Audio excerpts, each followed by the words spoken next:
కావాలనే మీ కలను నెరవేర్చుకోండి. సంప్రదించండి Hegde fertility, Hyderabad, Telangana.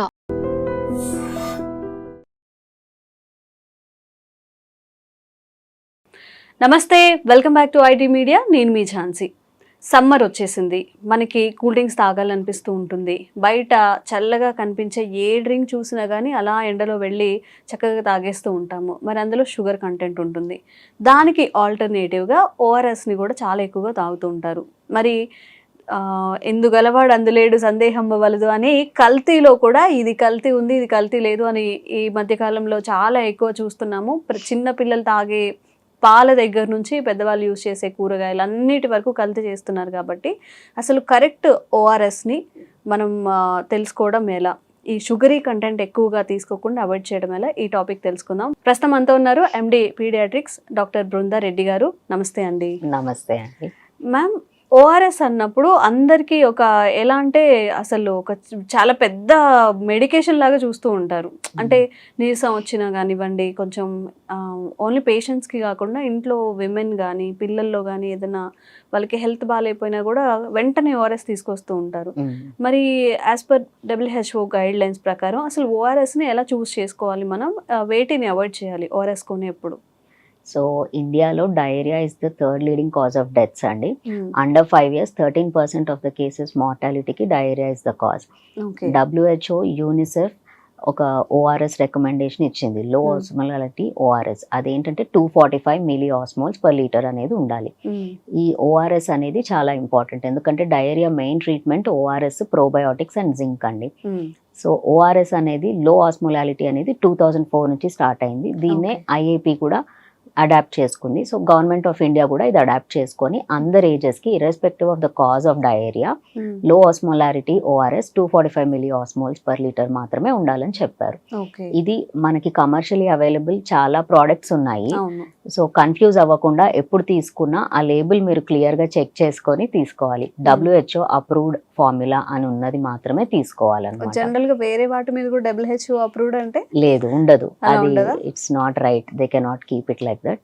So compulsory ఉంటది. ఏదైతే ఆ ఫార్ములా ఫాలో అవుతుందో, ఆ ప్రోటోకాల్ ఫాలో అవుతుందో, చిన్నగా అయినా పెద్దగా అయినా కంపల్సరీ ఉంటుంది. అదే ఒరిజినల్ ఓఆర్ఎస్. ఓకే మ్యామ్, ఇప్పుడు చూస్తున్నట్లే చాలా పెద్ద పెద్ద సెలబ్రిటీస్ కూడా వాకింగ్ చేస్తున్నారా, షుగరీ కంటెంట్ తీసుకుంటున్నారా, దీని బదులు ఓఆర్ఎస్ తాగండి లేకపోతే ఇంకేదో ప్రమోట్ చేస్తూ ఉంటారు. నాట్ ఓన్లీ ఓఆర్ఎస్, కొన్ని జ్యూసెస్ని అవాయిడ్ చేసి ఇవి ఇంటేక్ చేసుకోండి అని చెప్పి. అంటే ఒక డ్రింక్ని మనం తీసుకుంటే దానివల్ల ఈ షుగరీ కంటెంట్ ఉండడం వల్ల ఎలాంటి హెల్త్ ఇష్యూస్ అనేవి మనకు వచ్చే అవకాశం ఉంటుంది? సో ఫస్ట్ థింగ్ అండి, ఓఆర్ఎస్ అనేది డీహైడ్రేషన్ ఉందని మీ డాక్టర్ అసెస్ చేసినాక ప్రిస్క్రైబ్ చేస్తే మాత్రమే తీసుకోవాలి. మీరు ఫార్మసీస్కి వెళ్ళి మీ పాటికి మీరు ఎవ్వరూ తీసుకోకూడదు అనమాట. ఎందుకంటే ఇది ఒక మెడిసిన్ లాంటిది అండ్ ఒక క్యాల్కులేటెడ్ ఫార్ములా ఉంటుంది. దీంట్లో sodium, potassium, citrate, sugar, glucose ఇట్లాంటివన్నీ క్యాల్కులేటెడ్ ఫార్ములాలో ఉంటాయి. 245 milli-osmoles per liter అని మేము స్ట్రెస్ చేసేది అందుకే. అండ్ WHO ఇది మాత్రమే అప్రూవ్ చేసింది. సో డీహైడ్రేషన్ ఉన్నప్పుడు ఇది మాత్రమే తీసుకోవాలి. అండ్ ఊరికే కూడా తీసుకోవద్దు, ఎలక్ట్రోలైట్ ఇంబ్యాలెన్స్ అవ్వచ్చు, వేరే రిస్క్స్ కూడా ఉంటాయి కాబట్టి తీసుకోకూడదు. ఓన్లీ వెన్ రిక్వైర్డ్ తీసుకోవాలి. డయేరియాలో కూడా 3 types ఆఫ్ ఇవి ఉంటాయి. No dehydration, some dehydration, severe dehydration అని. సివియర్లో IV ఫ్లూయిడ్స్ ప్లస్ ఓఆర్ఎస్ ఇస్తాము. ఫస్ట్ 2 conditions-లో ఓఆర్ఎస్ వాళ్ళ బేబీ ఏజ్ బట్టి, కండిషన్ బట్టి, సివియారిటీ బట్టి we decide the dose, accordingly తీసుకోవాల్సి వస్తుంది. ఓకే. అండ్ మనకి ఓఆర్ఎస్ ఒక్కటే ఆప్షన్ ఏం కాదు. ఇప్పుడు మనకి చాలా డ్రింక్స్ అయితే అవైలబిలిటీలో ఉన్నాయి. జనరల్గా మనం ఇంట్లో చేసుకొని తాగేవి కానివ్వండి, ఇంకెలాంటి ఓఆర్ఎస్కి సమానంగా పనిచేసే డ్రింక్స్ ఏమైనా ఉన్నాయా?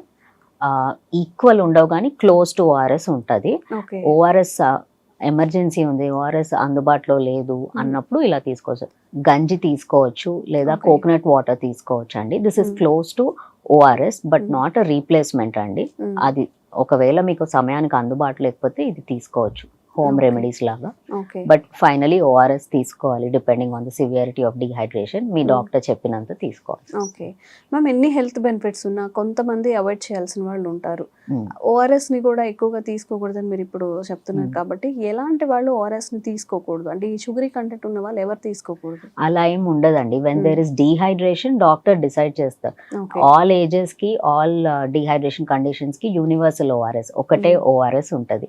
అది ఓన్లీ వెన్ రిక్వైర్డ్ మేము చెప్తాము. అందుకే మీరు ఇందాక మెన్షన్ చేశారు కొందరు యాడ్స్ చూసి లేదా ఎండలు ఎక్కువైనాయి అని అట్లా తీసుకుంటారని, అది కరెక్ట్ కాదు.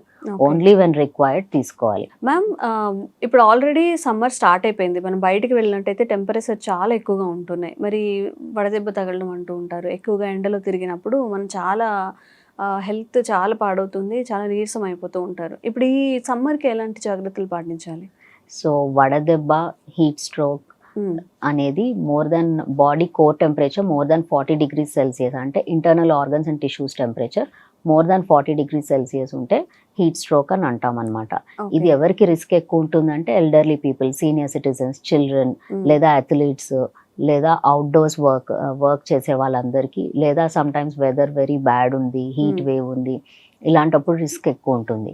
ఈ బాడీ టెంపరేచర్ ఎప్పుడైతే ఇంక్రీజ్ అవుతుందో సెంట్రల్ నర్వస్ సిస్టమ్ డిస్ఫంక్షన్ అవుతుంది. దీనివల్ల బాడీలో మల్టిపుల్ ఆర్గన్స్ ఎఫెక్ట్ అయ్యే ఛాన్స్ ఉంది. లైక్ లంగ్స్లో ఫ్లూయిడ్ అక్యుములేషన్ అవ్వచ్చు, హార్ట్ ఫంక్షన్ ఎఫెక్ట్ అవ్వచ్చు, కిడ్నీ ఎఫెక్ట్ అవుతుంది, అలా చాలా ఆర్గన్స్ ఎఫెక్ట్ అవుతుంది. సివియర్గా ఉంటే కోమా, డెత్ కూడా అవుతుంది. ఇది మార్టాలిటీ రేట్ అప్రాక్సిమేట్లీ 40 to 65% ఉంటుంది అనమాట దీనివల్ల డెత్స్ అయ్యేది. అండ్ ఇది ఒక ఎమర్జెన్సీ కండిషన్. దీన్ని ఎలా ఐడెంటిఫై చేయాలి అంటే, మీకు ఫీవర్లా అనిపిస్తుంది, బాడీ అంతా వేడవుతుంది, తర్వాత మెంటల్ ఆల్టరేషన్, డిస్టర్బెన్స్ ఉంటుంది అనమాట, నాజియా, వామిటింగ్ ఉంటుంది, అంటే వామిటింగ్ సెన్సేషన్ అవుతుంది, కొందరికి వామిటింగ్స్ కూడా అవుతాయి, బాడీలో హార్ట్ రేట్ పెరుగుతుంది అనమాట, హార్ట్ ఎక్కువ వర్క్ చేస్తుంది బాడీని కూల్ చేయడానికి, సో హార్ట్ రేట్ పెరుగుతుంది. అండ్ ఇలా చాలా సీరియస్ కండిషన్స్ ఉంటాయి. స్టమక్ పెయిన్ ఉంటుంది అండ్ హెడ్ ఏక్ ఉంటుంది సివియర్గా. ఇది ఒక ఎమర్జెన్సీ కండిషన్ కాబట్టి ఇలాంటి సిమ్టమ్స్ ఉంటే ఇమీడియట్గా హాస్పిటల్కి తీసుకెళ్లాల్సి వస్తుంది. ఇంకోటి, ఈ గ్యాప్లో టైం వేస్ట్ చేయకుండా వాళ్ళని అన్రెస్ట్ చేసేయాలి. ఒక కూల్ ప్లేస్, ఒక షాడో ఉన్న ప్లేస్కి తీసుకెళ్ళాలి. కూలింగ్ ఐస్ ప్యాక్స్ పెట్టాలి, కూల్ వాటర్ ఇవ్వచ్చు, చిల్డ్ వాటర్ ఇవ్వాలి, అండ్ వాటర్ స్ప్రే చేయొచ్చు బాడీ మీద. బాడీని బేసిక్గా కూల్ చేయాలి. విదిన్ 30 minutes చేస్తే కనుక మల్టిపుల్ ఆర్గన్ ఫెయిలియర్ అవ్వకుండా, డెత్ అవ్వకుండా మనం పేషెంట్స్ని కాపాడగలుగుతాము. అండ్ హాస్పిటల్ వెళ్ళాక ఐవీ ఫ్లూయిడ్స్ అవన్నీ ఏవేవి అవసరమో డాక్టర్ చూసి దాన్ని బట్టి ట్రీట్ చేస్తారనమాట. Okay okay ma'am. అండ్ మనం ఇప్పుడు ఓఆర్ఎస్ గురించి మాట్లాడాం కాబట్టి చిన్న పిల్లలకి వీళ్ళకి అంటే రెస్ట్రిక్షన్స్ ఉంటాయా? ఈ ఏజ్ నుంచి మాత్రమే ఇట్లా ఏదైనా ఇవ్వాలి, లేకపోతే న్యాచురల్గానే ఇవ్వాలి అని చెప్పి అలా ఏమైనా ఉన్నాయా?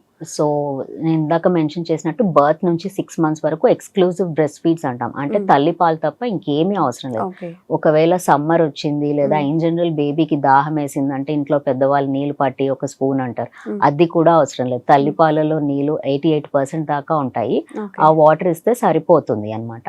ఒకవేళ గనక సివియర్ గా ఉంది, డల్ ఉంది, బేబీ యూరిన్ సరిగా పాస్ చేయట్లేదు అని మీకు డౌట్ ఉంటే గనక అప్పుడు డాక్టర్ చూస్తే అసెస్ చేసి ఓఆర్ఎస్ అవసరమా లేదా చెప్తారు. But otherwise 0 to 6 months usually అవసరం పడదు ఓఆర్ఎస్. ఐవీ ఫ్లూయిడ్స్ కానీ ఓఆర్ఎస్ కానీ అవసరం పడదు. Okay, thank you ma'am. Thank you.